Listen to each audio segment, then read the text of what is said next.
Story सुनाना चाहती हूँ आपको। मैं कश्मीरी पंडित हूँ और मैं कश्मीर की कश्मीरी पंडित है आप? जी हाँ, मैं डॉक्टर कविता हूँ और मैं उस जगह रहती थी जहाँ पे पीक मिलिटेंसी थी 1990 में। उसको सोपोर बोलते हैं। हमारे घर को कश्मीरी मिलिटेंट्स ने एक बेस बना लिया था क्योंकि हमारी बेसमेंट थी। तो वो सब जब मैं छोटी थी, हम my mother was 9 months pregnant उस टाइम जब हमें वहाँ से निकाल दिया गया था। सबके घरों पे एक लेटर चिपका दिया जाता था, जिसको मरना है इसको मरना है इसको मरना है। तो उस time my mother was 9 months pregnant. Doctor ने बोल दिया कि आप निकल जाओ यहाँ से, चले जाओ यहाँ से। वो पेन आप सोच सकते हो कि क्या पेन होगा हम लोगों का। अब हमें पता नहीं है कि मेरी मदर जो है ऐसे डिलेमा में है कि कहाँ डिलीवरी होगी, क्या होगा। और उस टाइम क्या होता था, हर के घर पे ऐसे ही चिपका दिया जाता था। मेरे जो पड़ोसी थे उनके जो मम्मी पापा थे, एक तो साइंटिस्ट थे, मदर डॉक्टर थी। तो जो साइंटिस्ट थे उस टाइम वो किसी कॉन्फ्रेंस के लिए बाहर गए थे। जब वो उनको रास्ते में मार दिया गया। उनकी जो वाइफ थी उनको ले जाया गया, घर से निकाल के उनका गैंग रेप हुआ। उतना ही नहीं, उसके बाद उनको आरी पे 4 टुकड़े करके कटवा के घर के सामने फेंका गया। ये सब कुछ हमारे मतलब मैंने खुद देखा है अपनी आंखों से।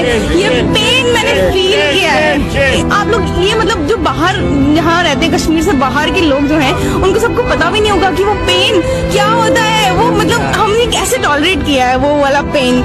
उसके बाद हम लोग चले गए, निकल गए वहाँ से रात के अंधेरे में एक टैक्सी में, सब कुछ छोड़ के वहाँ से।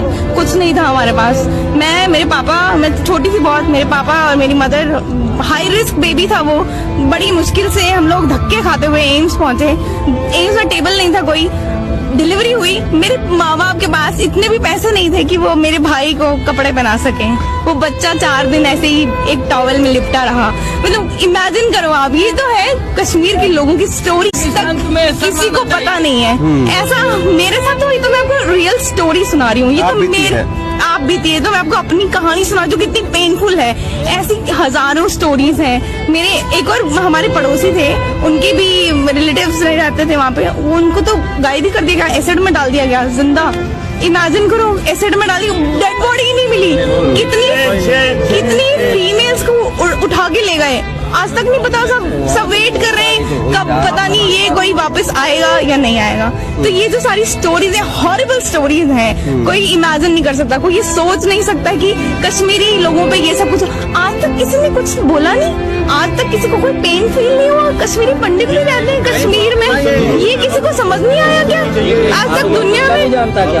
मतलब ये पेन, वो तो डिवाइड एंड रूल। अब्दुल्ला के खुद के बेटे, खुद के बच्चे, ग्रैंड चिल्ड्रन सब फॉरेन में सब पढ़ रहे हैं वहाँ। और ये इलिटरेट लोग क्यों कम करो? This is what we want. देखिए, ये जो है एक कश्मीरी पंडित है और इनकी आप बीती इन्होंने सुनाई। काफी दर्दनाक कहानी है और ये एक नहीं, हजारों सैकड़ों जो है कश्मीरी की कहानी है। इस समय जो है पूरे कश्मीर को और पूरे हिंदुस्तान को चाहिए कि वो एकजुट हो और इस आतंकवाद के नासूर को जो है, जो नासूर बन चुका है इस समय, उसका इलाज करे। मुझे एक बात को आंसर चाहिए। ये कश्मीर में इतना बड़ा मैसेकर हुआ, बच्चे, बूढ़े, फीमेल, लेडीज, जेंट्स, सबको मार दिया गया। बिट्टा कराटे ने मारा, सबको पता है। वो फिर भी आज घूम रहे हैं। किसी ने उसको नहीं पकड़ा, किसी ने उसको नहीं मारा। आर्मी को फ्री हैंड दे दी, वो फिर भी घूम रहे हैं। आज तक 70 साल हो गए इस बात को।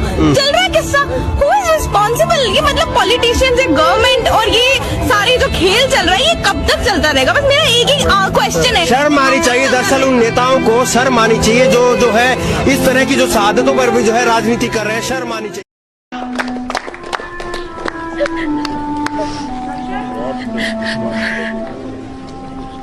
इन आंसुओं को देख रहे हैं, ये कोई लाइट, कैमरा और एक्शन बोलते ही नहीं निकले और ना ही इनके आंसुओं के पीछे बॉलीवुड का कोई पीआर है। इन्हें रोने के लिए कोई पैसा भी नहीं दिया गया। बस इन रोते बिलखते दर्शकों को 19 जनवरी 1990 का वो दिन याद आ गया जब इन्हें कश्मीर से खदेड़ दिया गया था। इनमें से किसी की मां का कत्ल कर दिया गया, किसी की बहन के साथ बलात्कार हुआ, किसी के भाई को जिंदा जला दिया गया, किसी की बीवी को गोलियों से भून दिया गया और किसी के पति को बीच चौराहे पर लटका दिया गया। सोचिए, 32 साल तक इन कश्मीरी पंडितों पर बॉलीवुड ऐसी कोई फिल्म नहीं बना सका जिसमें इनकी सच्ची कहानी को बताया जाए।